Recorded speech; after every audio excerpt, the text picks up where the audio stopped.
Atlanta, what is going on? I'm your host, Stacey Cole Morgan, and you are listening to the 300th podcast episode of the Morgan Man Sports Podcast here on Good Pod HQ, Apple Podcasts, Spotify, or wherever you are getting your podcast from. Ladies and gentlemen, I cannot thank you enough for the tremendous support that you've shown my podcast. I've started this podcast back in probably, I want to say like late 2018. Might as well go ahead and say just 2019. So basically through the pandemic pretty much. And that's when podcasts really started to grow. And I was thankfully one of those podcasts, but I could not have done it without you guys. Bringing you Atlanta Phase content, Falcons content. Guys, I'm super blessed to do that for you guys. And I'm super blessed that you guys are, paying me some attention, listen to the podcast, supporting it. It does mean a lot to me, and I cannot thank you guys enough. So thank you, thank you, thank you, thank you. So here on today's episode, ladies and gentlemen, we are talking about Atlanta's draft class and also the Georgia Bulldogs making draft history. So without any further delay, let's go ahead and get straight into today's action. All right, so let's go ahead and get the Georgia Bulldogs out of the way, ladies and gentlemen, because the Falcon segment is going to be just a little lengthy here. So the Georgia Bulldogs, they've made history this past year. Well, this past weekend at the 2022 NFL Draft. Most players drafted ever. Most defenders in the first 3 rounds ever. Most defenders in the first round ever. And tied most number 1 overall picks ever. And that is all coming from your 2022 national champions, the Georgia Bulldogs. Guys, this is a tremendous feat right here if you are Kirby Smart. This team played exceptionally well throughout the entire season. They played like a true football team. And the results showed right here in the draft. 15 Georgia Bulldogs, 2 of which went to the Falcons, which I'll be getting to that later. But yes, 15 dogs went in one draft. That is truly amazing. I think the next team or college, I should say, that was getting up high in the numbers was Cincinnati, which we obviously selected a Cincinnati player. Get into that later again. But yes, the Georgia Bulldogs definitely, this was truly remarkable for Kirby Smart. You know he is proud of this feature right here to be on that list of most players drafted ever. And of course, definitely the most defenders within the first round. I mean, that's truly remarkable. So now switching on over, ladies and gentlemen, to the Atlanta Falcons draft class. So the Falcons started off a little controversial here with the 8th overall pick in the 2022 NFL Draft. The Atlanta Falcons did select Drake London, wide receiver, USC. Now, I am going to go through the grades right here and a little bit of the information of what these CBS Sports providers did write for these prospects, but I won't give the names. But still, so Drake London got a B- with the Falcons. It was a little shocking at first because you had Jordan Davis, you had Jermaine Johnson II on the board, and everybody thought defense. We're going to address the defense. Nope, we went wide receiver. And you can partially blame Calvin Ridley for this situation because of his gambling problem that he had during the offseason. Or not even during the offseason, whenever he took his mental health break. And he was gambling on, games, even betted on a Falcons game. And he's suspended for the rest of the season. And the season ain't even started. And we had the draft a wide receiver. So that's most of the reason. But if Calvin Ridley was not suspended, I don't even think we even would have took Drake London. I don't even think we would have even sniffed a wide receiver until maybe round 5. But it is what it is. Drake London is a phenomenal talent.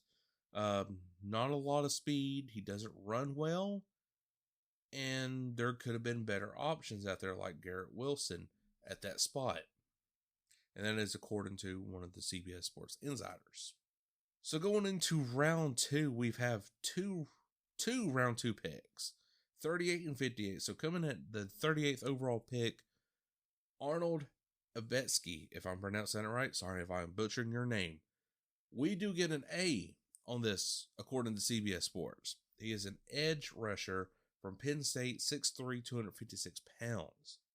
And, honestly, he's got first-round film traits. The only reason he was available is because he's not enormous.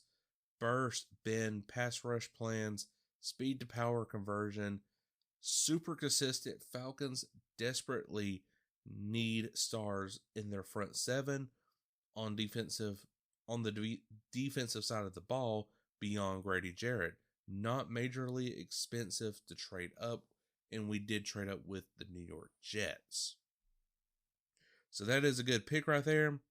And another one, now this is on just, the Facebook social media site for the Atlanta Falcons, but we did trade with Tennessee for the 58th overall pick, and that is Troy Anderson from Montana State, linebacker. 6'4", 235 pounds. We do get a B on CBS Sports. And where I say a little controversial, because it is Montana State and they really don't play big name colleges. And again, someone might have to correct me here, but from reading from like the Facebook forums and everything, Montana State, all they play is like just glorified high school teams pretty much. And that's what everybody was saying. It was like a horrible pick, on and so forth. So let me know what you guys think in the comment section below or on Twitter, at Sports Podcast. But still, this is a fascinating prospect. Former quarterback, transitioned to linebacker, and was ultra productive at the FCS level. Big and supremely athletic. Flies to the football, big tackling radius. Will just take him some time to accumulate himself as a coverage player.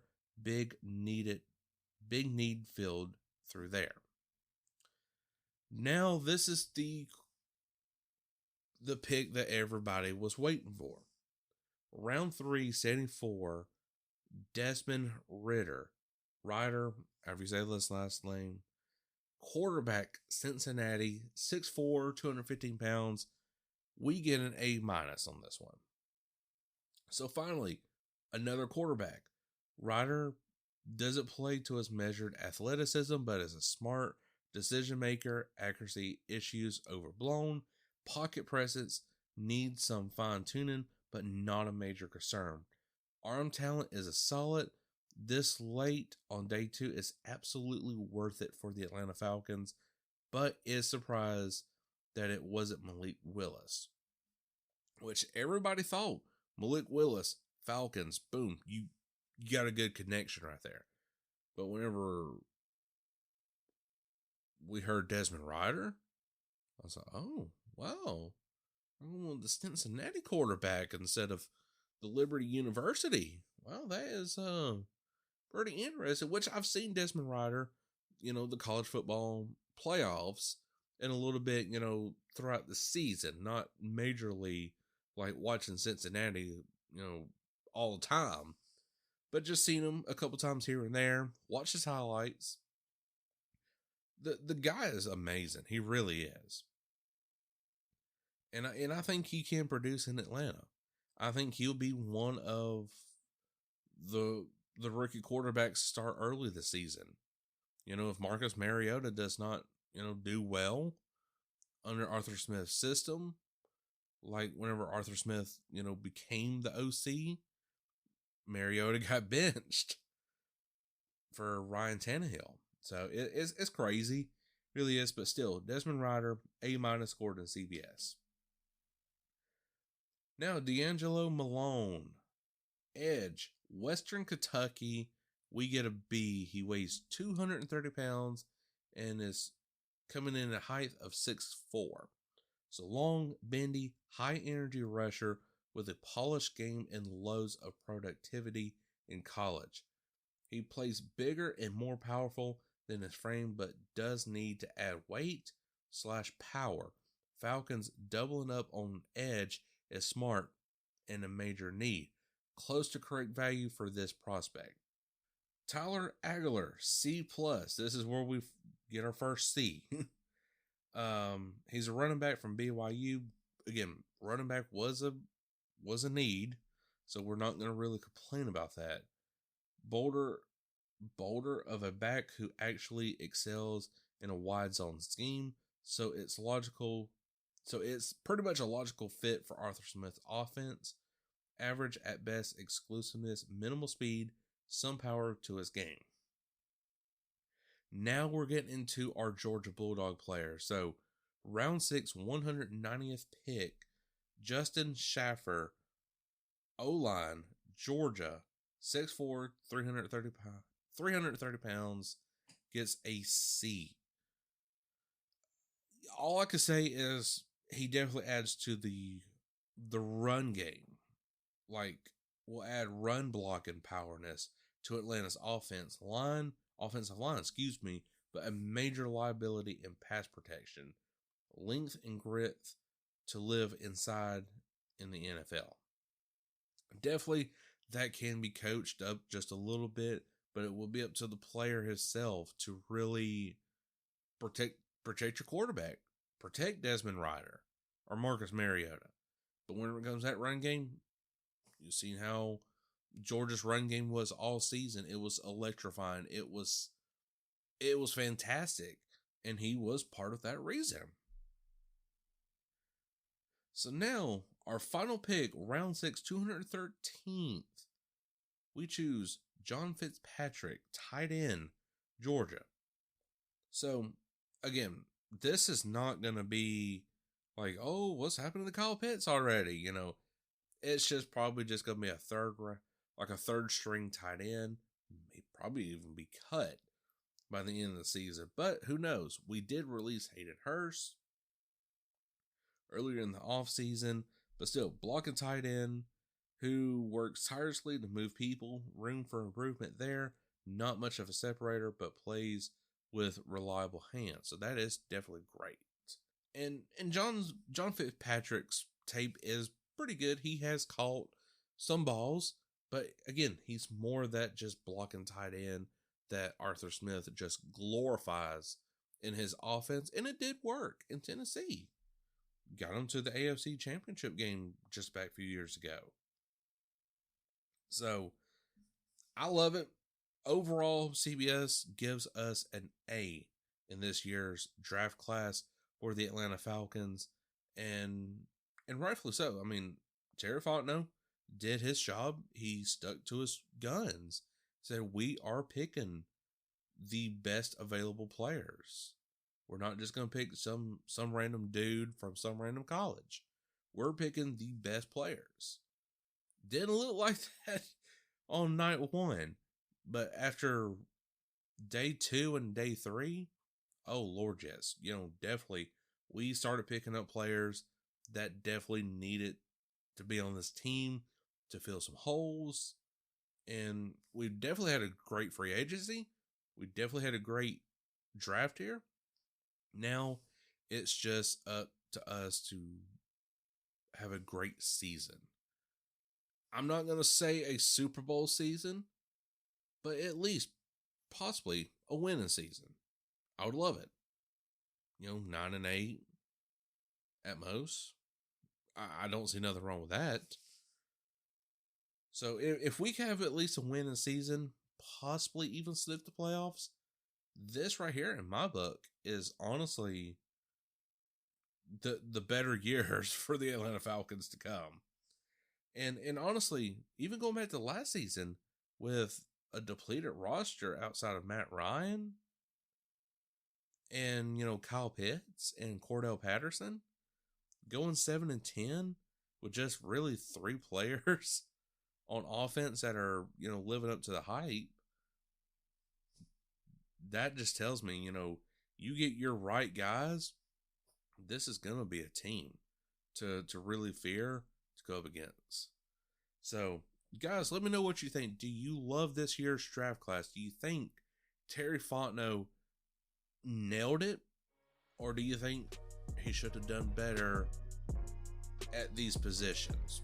What do you guys think? Let me know on Twitter, in the comment section below, whatever. Email me if you want to about these picks. Let me know.